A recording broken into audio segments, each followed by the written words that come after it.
muy KS TV. mais KS TV c'est-à-dire que dama ne. dafa ñëw moment am xam nga di tax mu ñëw moment am. parce que dafa ñëw si moment bu difficile jeunes yi amuñu emploi. la jeunesse autrement. KS TV ñëw. employé des jeunes. yu am expérience des techniciens. comme sama waa ji tiim ma. DJ ko moom DJ la en même temps que technicien la. caméraman kon xam nga moo tax ma ne sénégalais. dama wax ñett dama ne. ñàkk fayda weesuwul maa ko wax keroog si Juan Branco ngeen baal ma. dama ne. mais man ñàkk fayda dama la cee fàtte woon laaj sax. dama ne Juan Branco. yow nag yàlla la yàlla fay. xam nga dama wax benn wax. xam-xam bee bari rek. gars yi wax ma ne leen ñenn ñi di. moom fu mu jaar ba ñibbi. ma ne leen Juan Branco gàcce gi ko dal dafa metti. daa am gàcce wala dafa am victoire. gàcce bu rëy la am. kaay wax la ñaar si kii moo tax Juan Branco nan la mën a nekk renommé benn avocat renommé man ànduma ak nit ñi kii de ànduma ak nguur gi opposition laa bokk mais dama ne gàcce la Juan Branco nekk avocat. international gars yi di ko tàccu. ku ko tàccu ku nekk tàccu nga sa musiba. mu dem làqatu ñëwee clandestinement dugg Gambie dugg ñëw fekkee conférence de presse le lendemain ñu jàpp sa client tëj ci kaso bi loolu gàcce weesu ko man ma defee ne boo jaaree foofu yëpp ñëw boo toogee ñu libéré sa client mujj kaso. et deuxièmement ka nga ñëwti yow nga war a nekk si jàmm nga xam ne Sénégal réewu teranga la lekk si ceebu jën bi naan si maafe beeg supp lekk si maafe beeg supp kànje beeg supp si yow ngay mujjee ji di làqatu comme mel ni ab gaal kuy jël gaal. ak spaghetti beeg pomme de terre tubaab buy jël gaal war a rejoindre Europe ñu ne la ciix jàpp indi la teg la rapatrier la dàq la si xaj nga dem si réew gàcce di la lor. mais gars yi nga doon tàcc bu demee réew non ña koy tàcc ñëpp ay noonam lañ xam nga Sénégal dañuy tàcc yambar dañuy fekk benn yambar bu deful dara ñu tàcc ko héros bi nag ñu xeex ko xoon moo indi problème yi sax Sonko ba mu njëkkee nekk ak Sonko dañ njëkk a toj pare-brise Sonko mu ànd ak moom ñu barricade sa këram foofu la ko doon bàyyee xam ne kii du dara kii tekkiwul dara c'est un petit avocat c'est-à-dire que man boo gisee moo wax si techniciens yi tey tubaab yi ëpp ñu xam-xam dàq ñu liggéey mënuñu ñun duñu complexé tubaab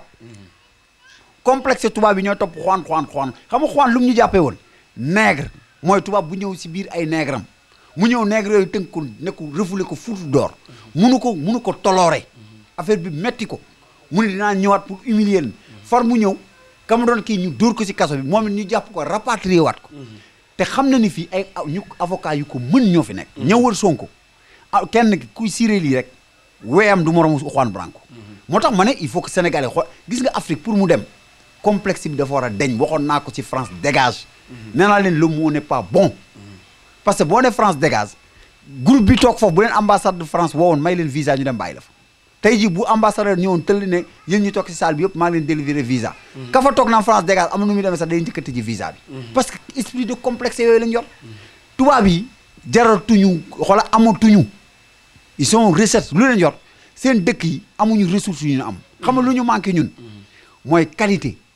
ay personnes ay nit yoo xam ne dañuy gëm seen bopp gëm ni Afrique doomu africain ñoo koy liggéey un africain dañu war a indi benn solidarité bu am mooy d'abord nous d'abord avant eux parce que doo dem France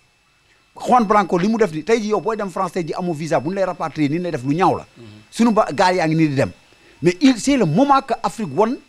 européens yi que ni dañoo war a ex aequo dans le monde gis nga tubaab yi yoruñu yuuru jamaa yuur bi ñu yor nañu xam lan la ñu rawee xalaat ñemee sonn ñemee liggéey gëm seen bopp ay Juan ku gëmul boppam rek mooy topp Juan man ban ko dégager dama applaudir dama ne kaso bi ñu ko ñamal benn jour sax baax na parce que c'est humilié yee ko mu dem ak gàcceem ak ruusam ba pare dem ak ay métti yaram yu métti la ñibbee parce que ku ñëw Sénégal war fi xool réewu teranga lekk si ceebu jën ji naan si supp bi supp kanja laal pomme de terre ngay mujjee ji ay gaal xam ne nag Juan Branco moo ñàkk fayda rusloo na bépp doomu tubaab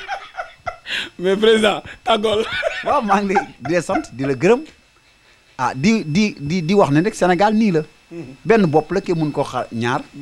di ñaanal suñu kilifa diine yëpp ak kilifa aada yi di ñaanal Sénégal bi yëpp jàmm di ñaan yi sëñ Touba ñaanoon pour réew mi jàmm ak si Touba mu gën a wesaare si Sénégal te réew mi ñëpp ko at la maam El Hadji Malick ñaanoon parce que ñooy bras bu Sénégal yàlla def nañu ñun de kilifa yi seen ginnaaw lañ topp ay taalibe lañ te duñ mës a jóg si taalibe di wax allahumma salli ala sayyidina muhammadin wa salim